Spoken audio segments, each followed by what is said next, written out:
Meus irmãos, a paz de Jesus esteja com vocês. Tudo bem? Alegria de poder estar aqui em São Paulo, Itaí, frio.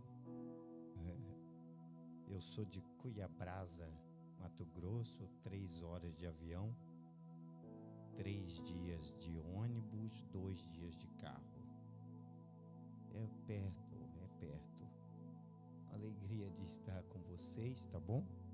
Que Deus abençoe o pastor José, abençoe essa casa, Suzana, abençoe a Kim, o Samuel, a família, abençoe meu amigo Antônio também, que Cristo abençoe vocês.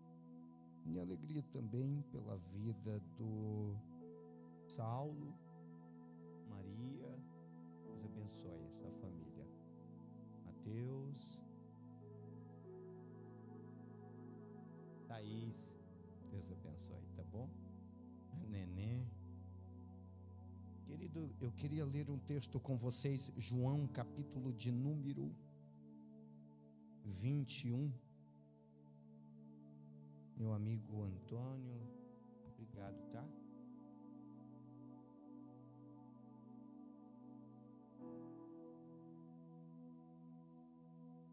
Tá todo mundo com criança nova, né? Você com criança nova, Mateus com nenê, eu com nenê.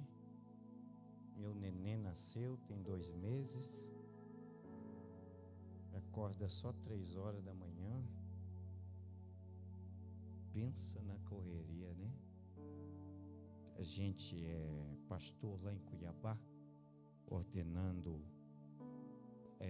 praticamente umas 400 pessoas.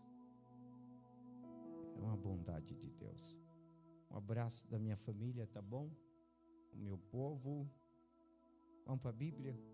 João capítulo 21, você tem uma Bíblia?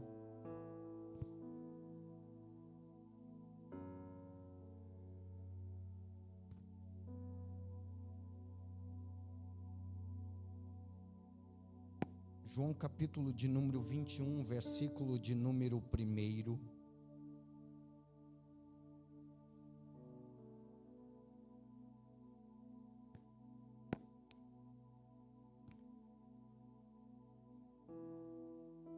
João capítulo 21, versículo de número 1, uma frase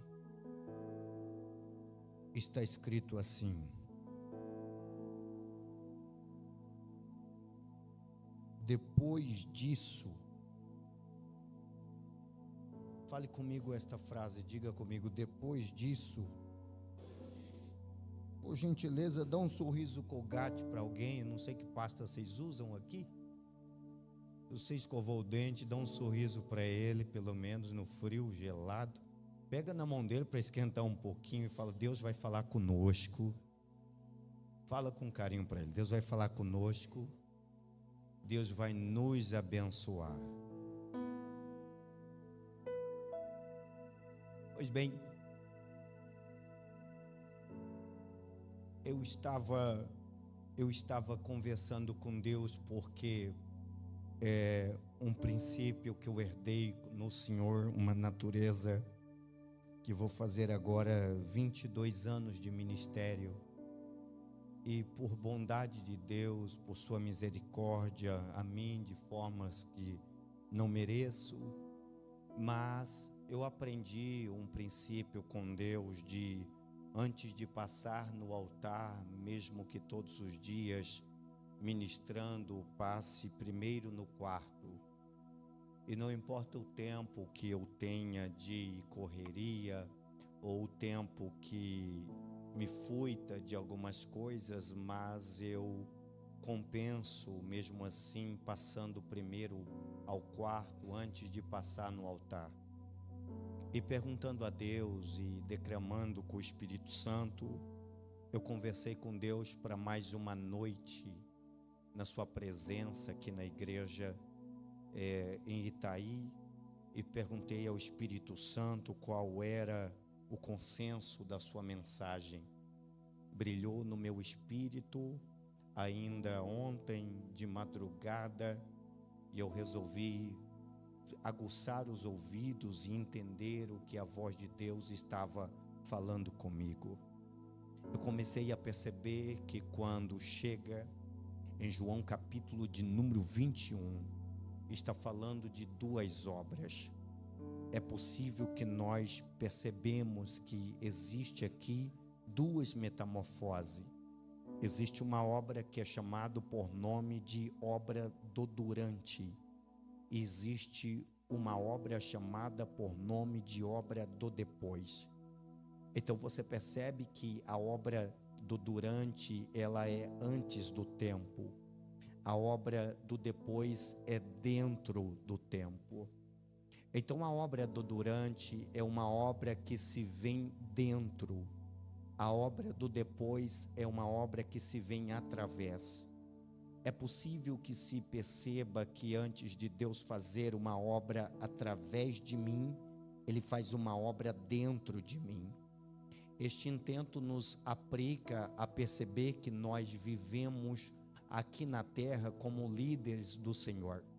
E toda vez que o líder está de pé, a sua casa senta, e quando o líder senta, a sua casa deita, e quando o líder deita, a sua casa morre.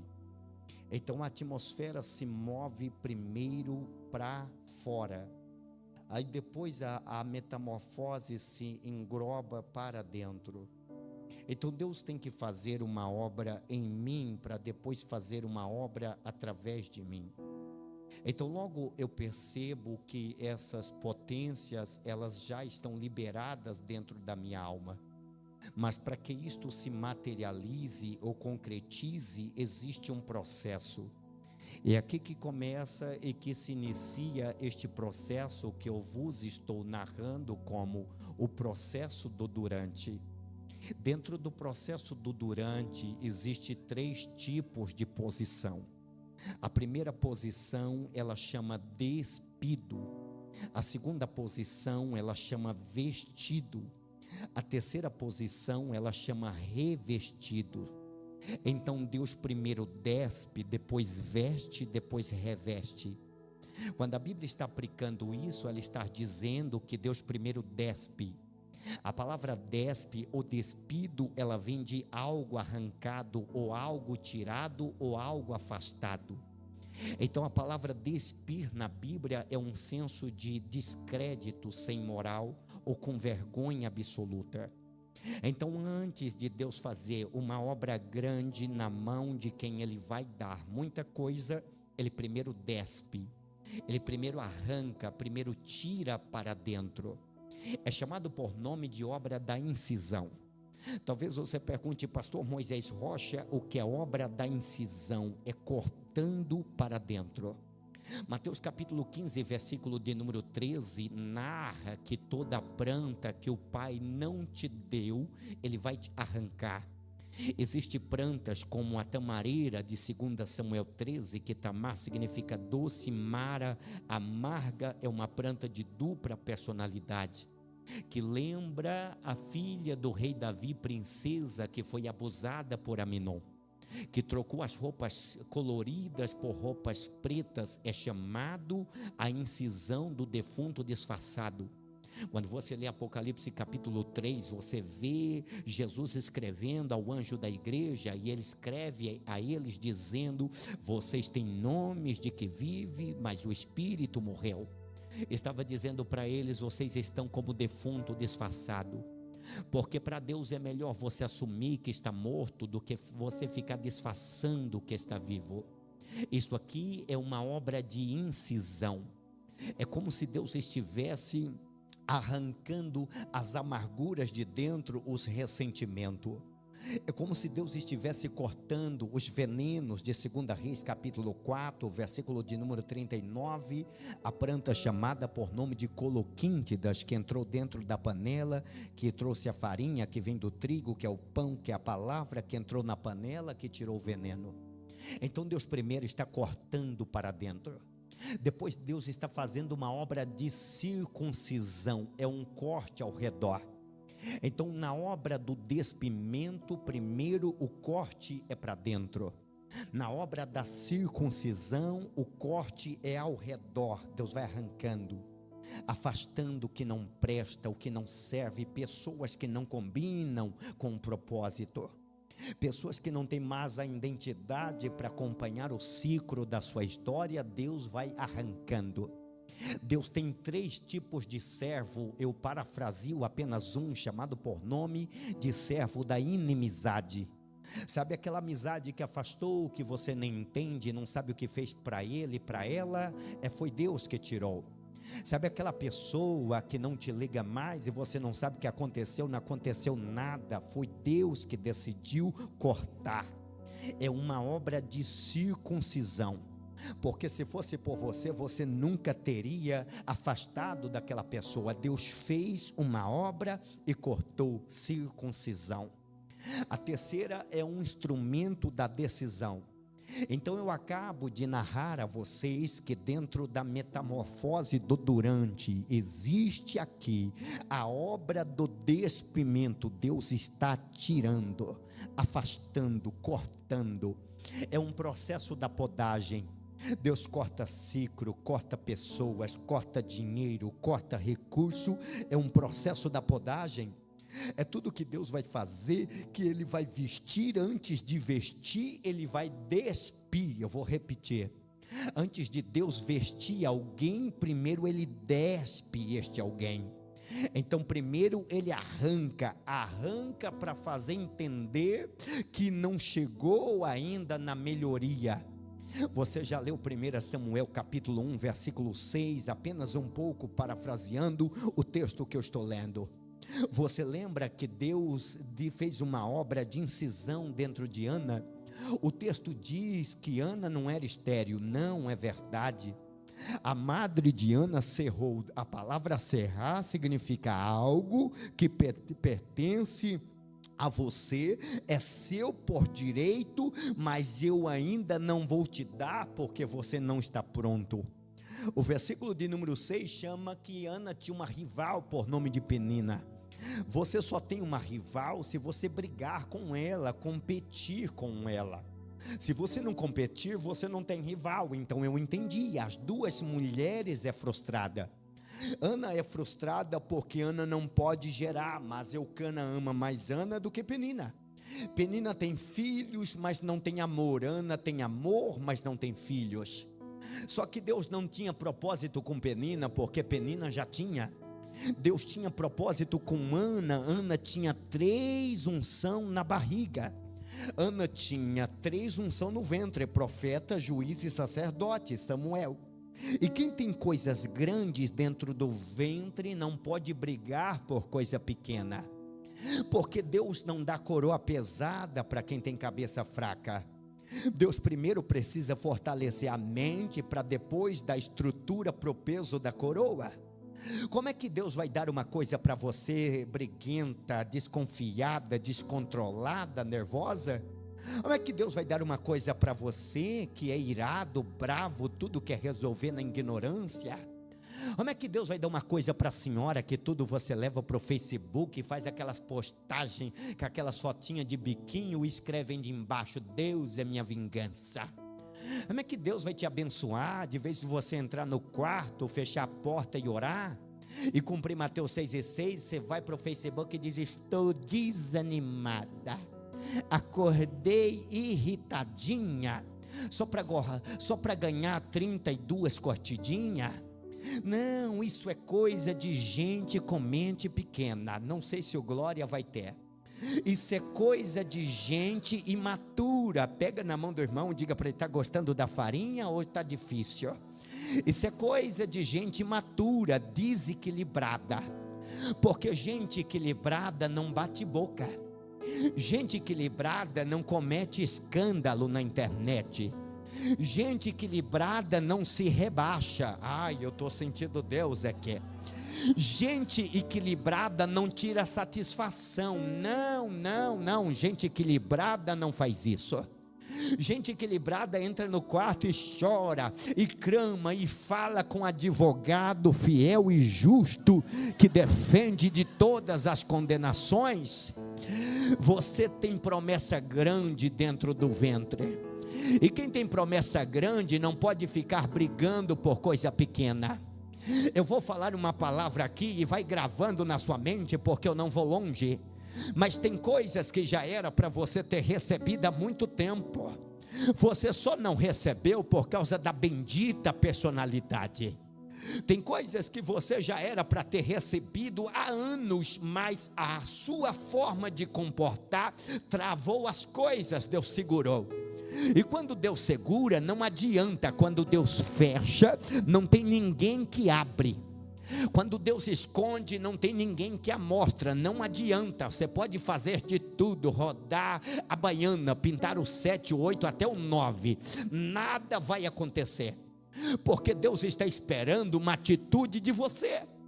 A Penina briga e Deus não fala nada, e a Ana fica emborrada, mas ela briga e Deus diz: Ana, eu não tenho nada com Penina, eu tenho com você. A Penina magoa e Deus não fala nada. Olhe nos meus olhos, porque o negócio de Deus não é com Penina, é com Ana. E Deus estava fazendo Ana entender o processo do durante. Foque no que eu estou dizendo, porque a obra do durante depende muito de você. E a obra do durante, ela abre na sua alma cicatrizes, trauma. Então Deus precisa primeiro despir, Deus precisa tirar. Ele vai arrancando, Ele vai deixando você nu com vergonha. Ele vai tirando tudo e vai afastando para depois Ele vestir. O texto que eu estou lendo, ele está abrindo uma das maiores atmosferas que eu percebo. Como leitor da Bíblia, por 18 vezes que eu ler, eu percebi algo na tarde de hoje, eu vou compartilhar. Eu percebi que as personalidades de Pedro tinha tudo a ver com a bênção que Deus queria entregar. Eu percebo na vida de Pedro 2 versículos que me chamam a atenção. O primeiro está no capítulo 5 de Lucas, no versículo de número 6, a primeira pescaria. O segundo está no capítulo 21 de João, que eu li a vocês, e no versículo de número 11, a segunda pescaria. Então eu percebo que a primeira pescaria está escrito que foi pesca maravilhosa. Mas se você perceber o texto, você vai perceber que não foi tão maravilhoso assim. Pastor, o que é isso? É chamado de desmistificação bíblica. Mas eu não vou entrar você por esse caminho. Na arte da interpretação, eu entendo que Pedro tinha o tudo dele, mas não o tudo de Deus. Como assim, pastor? Sabe quando Deus dá o tudo que você quer, que é o tudo para você, mas não é o tudo dele? Tem diferença entre você viver o seu tudo e você viver o tudo de Deus. É só você ler o texto do filho pródigo, Lucas 15 e verso 22, e você vai entender. O filho pegou o tudo do filho, não o tudo do pai. Tem diferença muito grande. Então Pedro, enquanto não era treinado, ele viveu o tudo dele. Pedro passou a vida inteira vivendo tudo dele. É por isso que a rede dele estava rasgada. Só se mantenha um pouco na Bíblia para você entender. Lucas capítulo 5 verso 6, a rede estava furada. Furada porque Pedro só vivia as condições dele. Querido pastor, sabe o que eu percebo aqui? O texto de Lucas 5 mostra que a rede estava rasgada com peixe pequeno. João capítulo de número 21, versículo 11 mostra que a rede não rasgou com peixe grande. Eu lhe faço uma pergunta, vocês são inteligentes, você responde no seu coração. Por que é que a rede rasgou com peixe pequeno e não rasgou com peixe grande? Por que o texto de Lucas capítulo 5 verso 6, a rede rasgou? E a gente não percebe quando a rede está rasgada, porque Deus não tira tudo de nós. Deus é tão bom que no processo do durante Ele só tira um pouco. Mas se a gente não perceber, este pouco vai virando muito. E conforme este pouco vai virando muito, a perca vai aumentando. Eu percebo aqui à luz da Bíblia que a rede rasgou de Pedro por algumas coisas. Primeiro, a rede aqui é o caráter de Pedro. A primeira coisa que eu percebo aqui, Pedro não amava. Pedro era ruim para amar. Se você ler o texto, você vai perceber que Pedro fez uma confusão com João. João capítulo de número 21, versículo de número 18, Jesus acusou de deixar Pedro paralítico. Disse: quando você fica ancião, alguém vai te levar para onde você não quer, alguém vai te dar banho, ou seja, você vai ser guiado, porque quem não sabe amar, termina a vida dependendo das pessoas. Você não sabe amar, você acusa João de traidor. Pedro olhava para João e Pedro dizia: e deste aí, o que será dele? Pedro acusou João praticamente de traidor. Pedro apostou corrida com João, talvez a espada pesou e ele chegou por último. Pedro tinha tanta complicação que na primeira pesca, só por egoísmo, não chamou João para ajudá-lo. Pedro precisou ser tratado.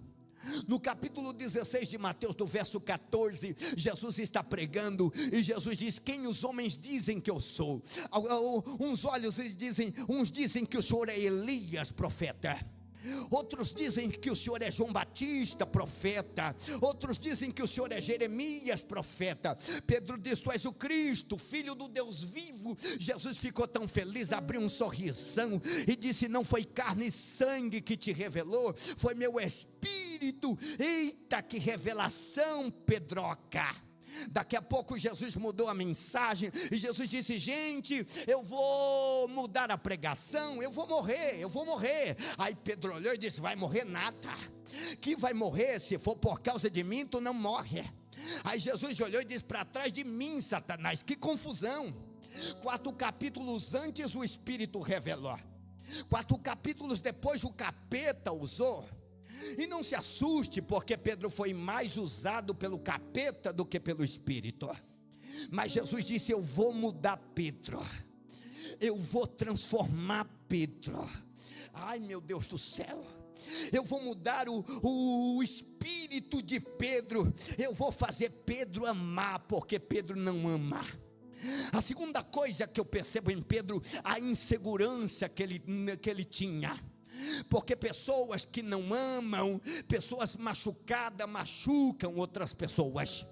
Pessoas inseguras é um problema, elas têm medo de perder as coisas, então elas protegem tanto que escapam da mão delas.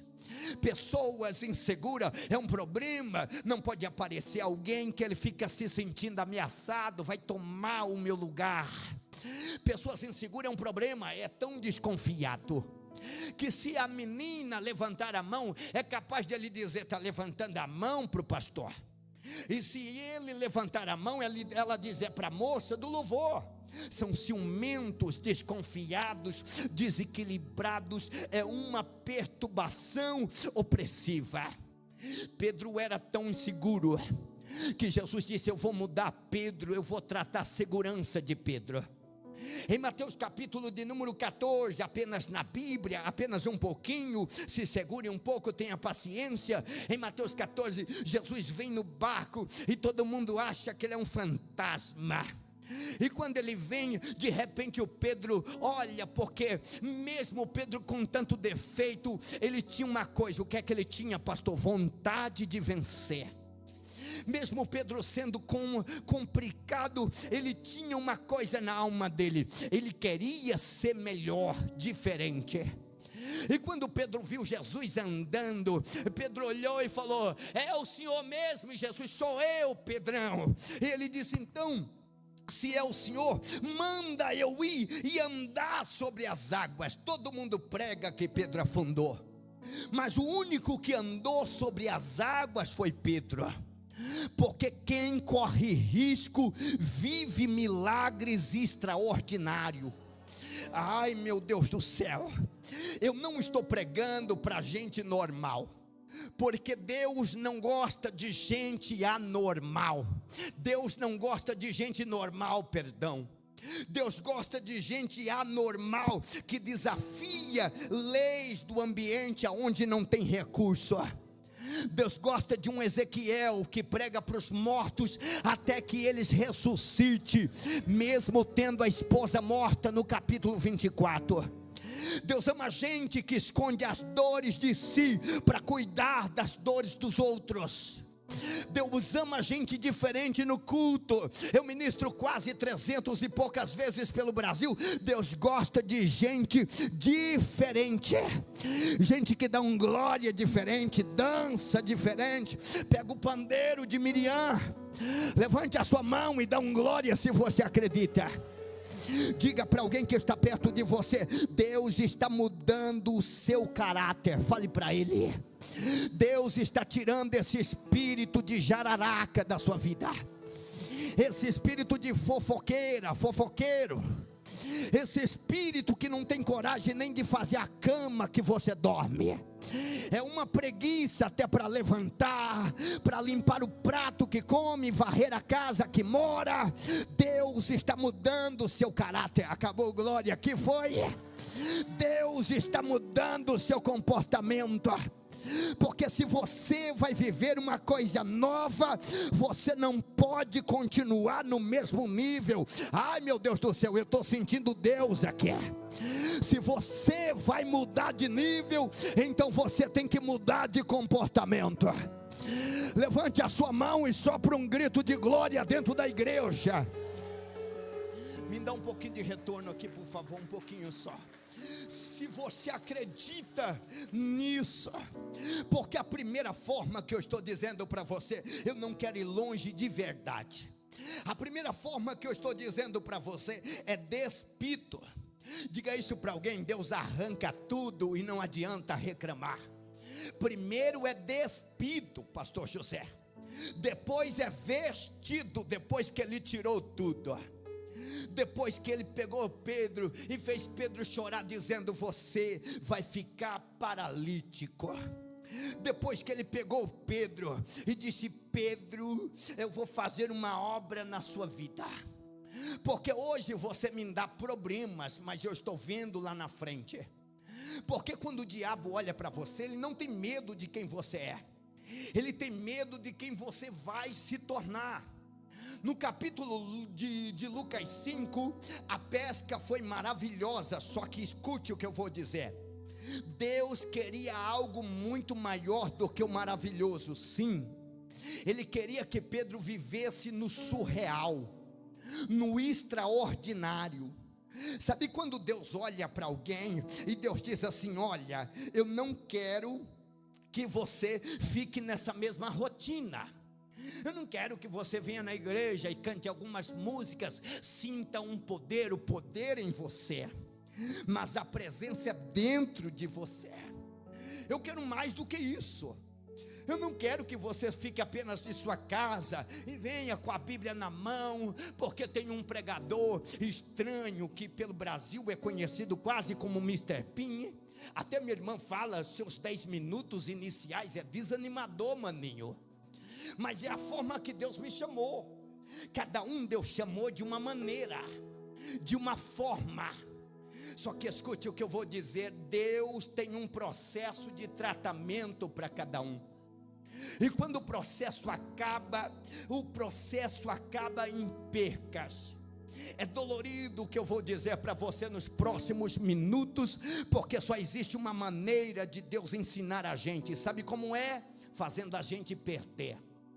Deus só ensina a gente com percas, porque as percas que Deus causou em Pedro não foi para matá-lo, foi para aperfeiçoá-lo. Era Deus dizendo: Pedro, eu tenho algo muito grande para você, mas você ainda não enxergou, então eu vou deixar os peixes ir embora. Pare de falar dos peixes que já foram, porque não volta. Se o passado não morrer, o futuro não chega.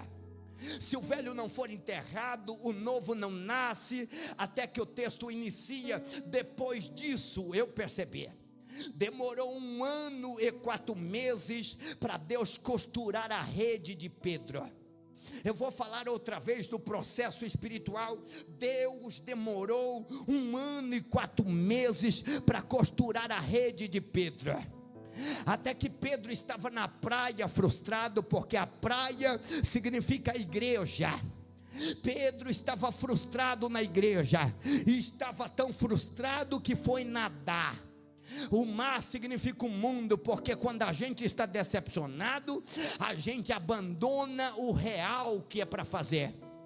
E Jesus chegou na praia, e quem é que estava mergulhando, tomando um banho de mar, todo bonitão? E Jesus chegou, quem avisou? Pedro, João. João deu um grito, e João disse: Pedro, Jesus está chegando na praia.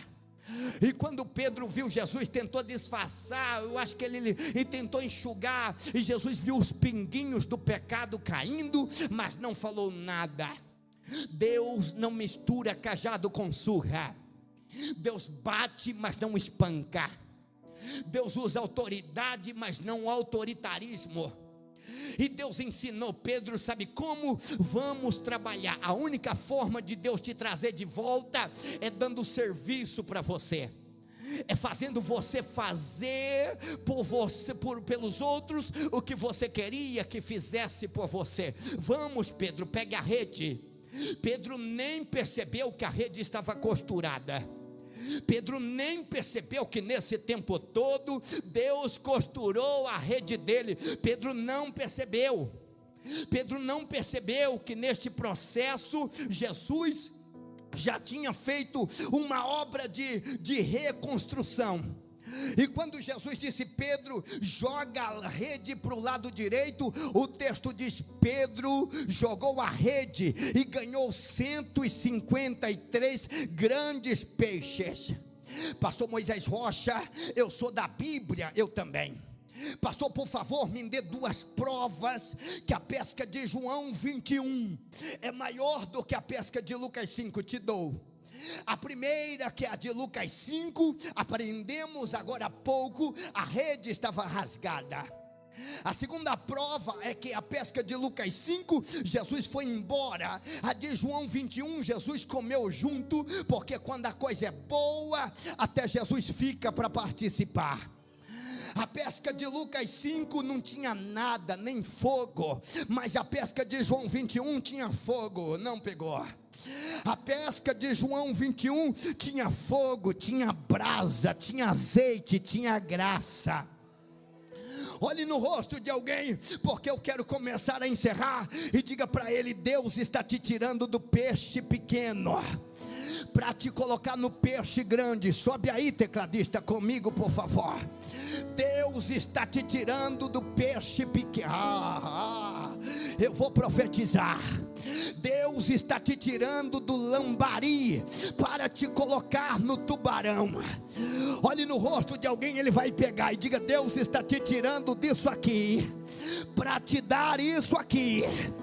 Mas antes deixa ele costurar. Ai, levante a mão para dar um grito de glória aqui dentro da igreja. Eu não estou ouvindo.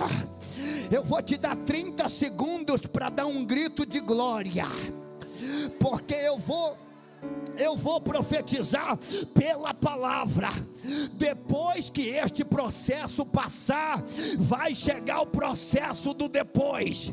E quando o processo do depois chegar, os peixes serão maiores, os milagres serão maiores, as portas serão maiores, e você não vai sentir falta daquilo que você perdeu.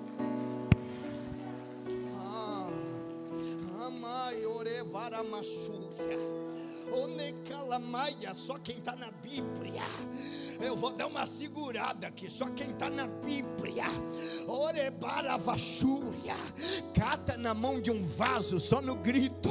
Pega na mão dele. Pega e diga: Deus está costurando você para te levar para coisas maiores. Sobe mais um pouquinho aí, tecladista. Eu gosto de música. Deus está te costurando para te levar a coisas maiores. Deus me deu uma visão enquanto eu orava esta tarde, e Deus mandou: diga para a igreja evangélica Itaí que eu vou mudar o nível da igreja.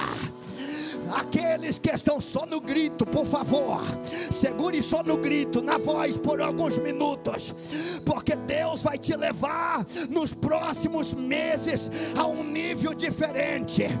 Portas se abrirão, coisas que foram perdidas serão potencializadas na sua mão.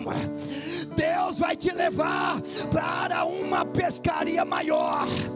E enquanto eu orava, Deus me mostrou uma igreja com salas, com cozinha, com salas de cesta básica, com salas de recuperação. E eu perguntei: o que é isso, Deus? Ele disse: eu vou mudar o nível da igreja que você vai pregar hoje à noite.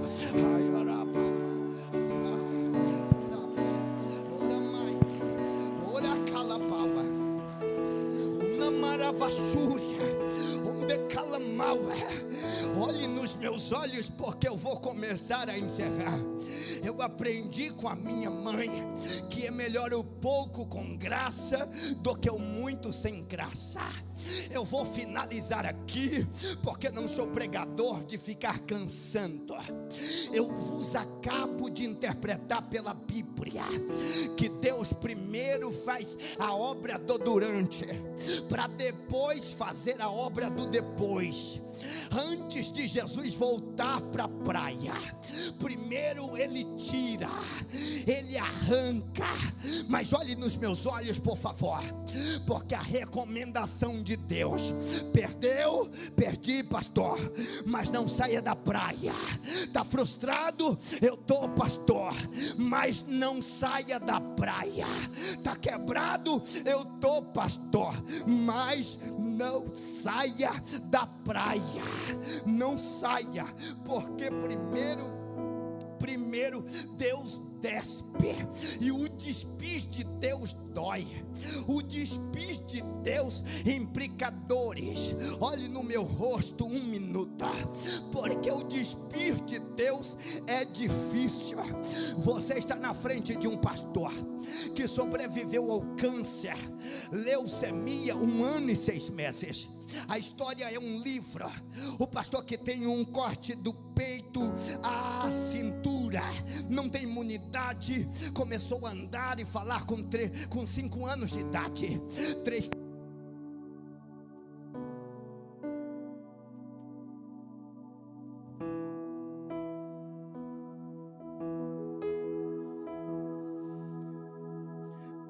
pneumonia, uma arritmia. Você está na frente de um pastor que passou as maiores crises de doenças. Olhe para cá, os piores problemas de doença.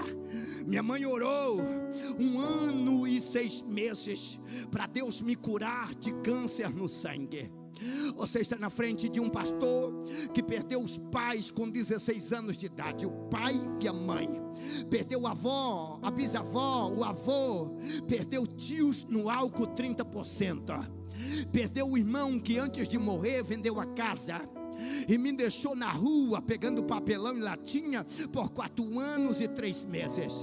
Você está na frente de um pastor que não conhece a família por parte de pai, porque quando o pai morreu, iria apresentar, morreu em novembro, não deu tempo. Eu moro no Mato Grosso, estou quase descobrindo que tem uma família, porque meu pai nasceu em Jaciara. Você está na frente de um pastor que foi despido nas enfermidades, na rejeição, no abandono e na humilhação. Alguém olhava e dizia: um garoto órfão, sobreviveu do câncer, eu acho que não vai longe. Eu acho que Deus não tem uma obra na vida deste rapaz. Mas escute o que eu vou lhe dizer nos minutos finais. Deus escolhe as pessoas mais improváveis que você imagina.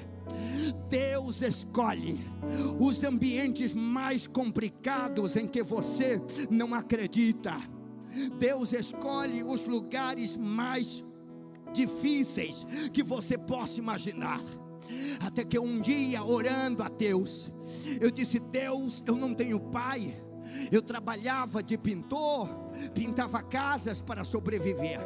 Quando não tinha serviço, então vendia pala ou paçoca no sinaleiro. E um dia orando, chorando, eu disse: Deus, eu não tenho muita saúde, porque tinha descoberto que não poderia mexer com tinta. Eu disse: Deus, eu preciso sobreviver. O Senhor disse que tinha uma promessa na minha vida, através da minha mãe. A minha mãe dizia: filho, Deus vai fazer uma obra. Deus vai fazer uma obra na sua vida. Porque, filho, você é um milagre dos hospitais. Deus vai fazer uma obra. Mas eu não acreditava, um garoto recatado. E ela dizia: filho, Deus vai fazer uma obra, o tempo vai chegar. Enquanto o tempo não chega, suporta o processo. Sabe qual é a obra mais difícil? É o tempo. Porque o tempo nos machuca, o tempo nos fere. Não dá para perceber quanto tempo mais a gente vai ficar sofrendo e sendo agoniado. As contas não param, não é verdade? Aqueles que têm família sabem o que eu estou dizendo. E tem coisas que não dá para ficar esperando. Mas eu percebi em Deus que tudo tem o tempo certo. E quando chega o tempo certo, tudo que Deus faz é perfeito. Você crê? É perfeito.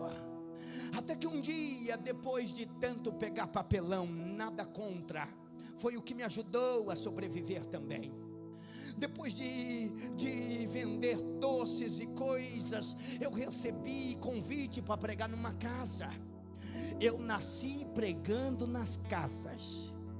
Foi as casas que me abriram oportunidade. Uma irmã chamada por nome de Lourdes, ela dizia: pastorzinho, o senhor parece um Mazarope, o senhor é meio estranho, mas eu gosto do senhor. O senhor é estranho, tem um andar complicado, tem um jeito estranho, parece que o senhor é meio lesado, não sabe nada das coisas. Pastorzinho, mas eu gostei do senhor, eu vou te ajudar. A irmã Lourdes me mandava pregar nas casas, eu pregava nas garagens. Eu comecei pregando para 20 pessoas, daqui a pouco dava 80, 90, 100, 150. Eu dizia: pastorzinho, não tem como só pregar mais nas casas. As casas estão enchendo de gente, Deus salvando, libertando, usando no combate à possessão maligna em jovens. Eu nasci pregando nas garagens. Um dia a irmã Lourdes falou: pastorzinho, na forma carinhosa que ela me chamava, ela disse: pastorzinho, o senhor nunca voou de avião? Eu disse: nunca. Até hoje eu não tenho nem carta de carro, eu não gosto de dirigir. Acredite você que a primeira vez que eu saí da rua, saí direto para um avião. Por bondade de Deus, eu viajo praticamente toda semana de avião. Mas foi uma promessa de Deus na minha vida. Ela disse: pastorzinho, tem um pastor da Bahia, e eu falei de você para ele, e ele falou: então traga. Quando eu cheguei na Bahia, na época, resumindo a história, não tinha Facebook. Eu sou da época antes do Orkut, não vou falar minha idade. Eu sou da época do Quisuco, lembra daquele suco? Aqui tinha Itaí, que bebia e parecia que passou batom na boca. Lembra da Raider, aquele chinelo chulezento, que se dava nenhum doía? Lembra do celular tijorola, que os mais abastardos colocavam na cintura, se achando que a calça caía assim? Eu sou daquela época, um pouco antes, quase chegando na fase dos 40. E por bondade de Deus, quando eu cheguei no aeroporto, o pastor me olhou. Acredite você, um dia, talvez, quem saiba, eu trago uma foto e mostro, mas eu era mais magro que isso. Imagine você, eu era o próprio Vale de Osso Seco. Eu era magro, mas magro, chupado, com fome, cheio de dores na alma. Mas toda vez que eu ia pregar, eu colocava um sorriso no rosto e dava o meu melhor. Toda vez que eu subia no altar, eu esquecia as minhas dores. Eu estou sentindo Deus aqui. Toda vez que eu subia no altar, eu esquecia das mortes. Porque eu descobri com Deus: esqueça seus túmulos e você terá poder sobre a morte. Pare de falar e você terá poder, porque o silêncio é a sua autoridade. Quando eu cheguei, o pastor me viu. Eu não vou falar o nome do pastor por uma questão ética. E quando o pastor me viu, ele olhou e disse: meu Deus, a irmã Lourdes falou que era um homem. Ele pegou o celular, é sério, ele foi no canto e ligou. Quando ele voltou, ele entrou dentro do carro, botou a mão na cabeça e disse: meu Deus, o que eu fiz? E diante de Deus isso aconteceu. É testemunho para muitos que sabem. E ele olhou para mim e disse: você já leu a Bíblia? Eu disse: um pouquinho.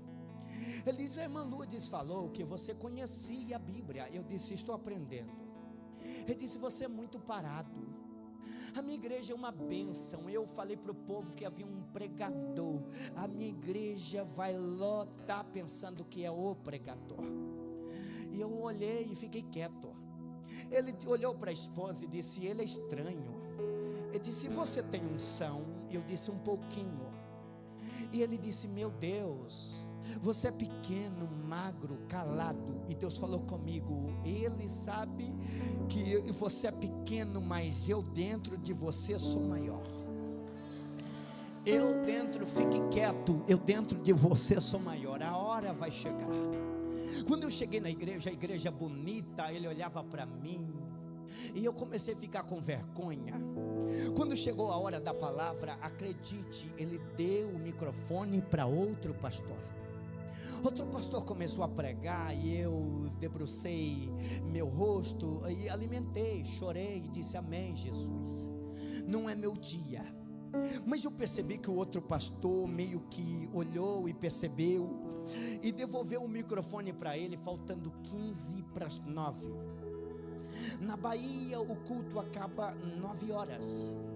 E quando o outro pastor passou, ele ficou meio sem jeito. O pastor falou alguma coisa no ouvido dele e disse: irmãos, eu preciso dizer uma coisa para os irmãos.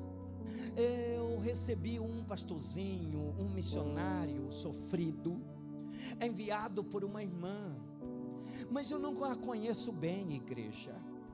Mas falta 15 minutos. Eu vou dar para ele 15 minutos para pregar. De repente ele conta a história para os irmãos. É uma história bem complicada. E ele falou para mim: conte a sua história.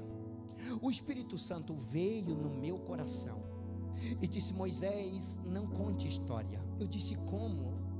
Disse: Moisés, pregue a Bíblia.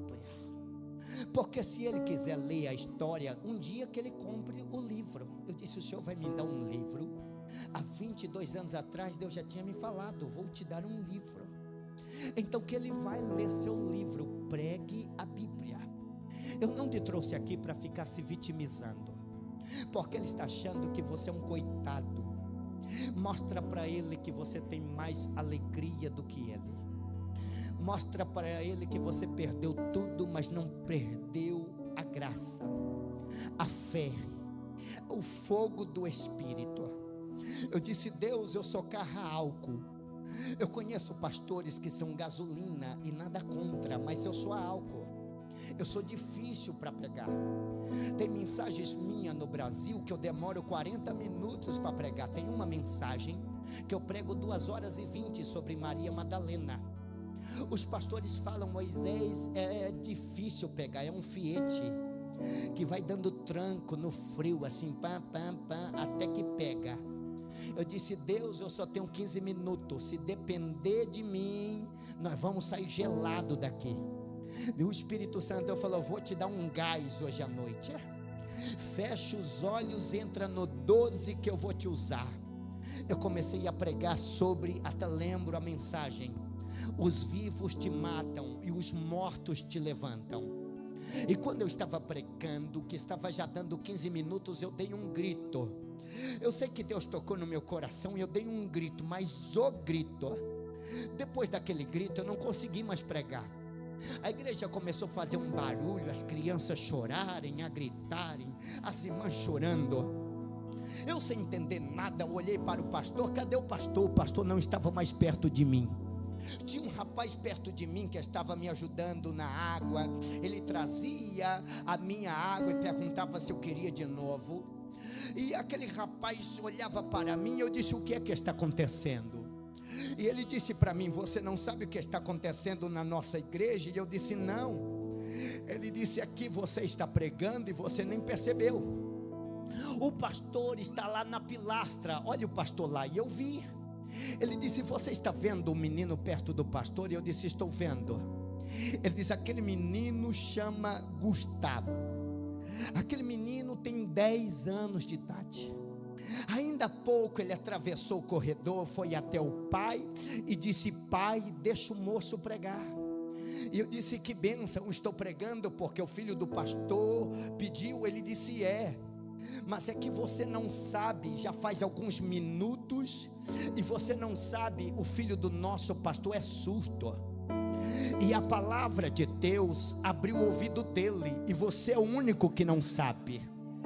E ele está contando para o pai, eu estou arrepiado aqui. Ele está dizendo para o pai a mensagem que você está pregando. Enquanto ele fala para o pai a mensagem, o pai está chorando. Passou alguns minutos que ele estava me contando a história. Deus batizou um menino no Espírito Santo, e dali por diante salvou quase 53 baianos. E dali por diante a porta abriu na Bahia. A Bahia abriu no Rio de Janeiro. O Rio de Janeiro abriu em Manaus. Manaus abriu em Fortaleza. Fortaleza abriu em Tocantins. Tocantins abriu em São Paulo. São Paulo abriu em Minas Gerais. Minas Gerais abriu em Cuiabá, Mato Grosso, onde eu moro. Cuiabá, Mato Grosso abriu na Argentina. Argentina abriu na Holanda. Holanda abriu na África. Foi aí que eu percebi quando Isaías escreveu, capítulo 43, verso 13: porque ainda antes que houvesse dia, eu sou, e ninguém poderá escapar das minhas mãos. Ai, olha lá, os crentes daqui é inteligente, olha lá, já pegou. Operando eu, quem impedirá? Foi aí que quando eu estava vindo para cá, eu li Apocalipse capítulo 3, versículo de número 8: eis que diante de ti eu pus uma porta aberta, e ninguém pode fechar. A força é pequena, mas guarda a minha palavra, e não nego o meu nome. A porta que eu fecho, ninguém abre, mas a porta que eu abro, ninguém.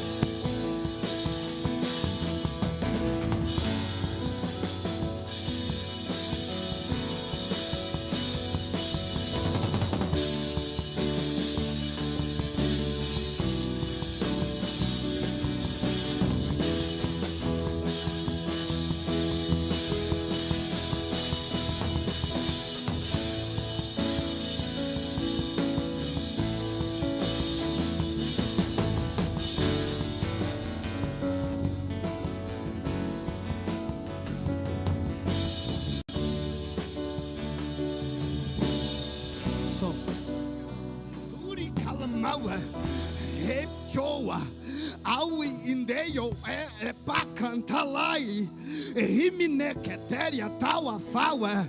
Eu tô sentindo um negócio aqui. O bidapacala maiorrera macho, o aicho faço caio, remandara calatéria, ai daravassúria. Deus está falando comigo aqui. E Deus está dizendo: Moisés, pare a mensagem, porque eu vou passear aqui dentro alguns minutos. E diga para meu povo que assim como eu te curei do câncer, eu vou curar gente aqui. A depressão vai embora. O coração vai ser transformado. O diabetes vai sumir. A pressão vai regular. Fale para minha igreja que o comércio vai prosperar.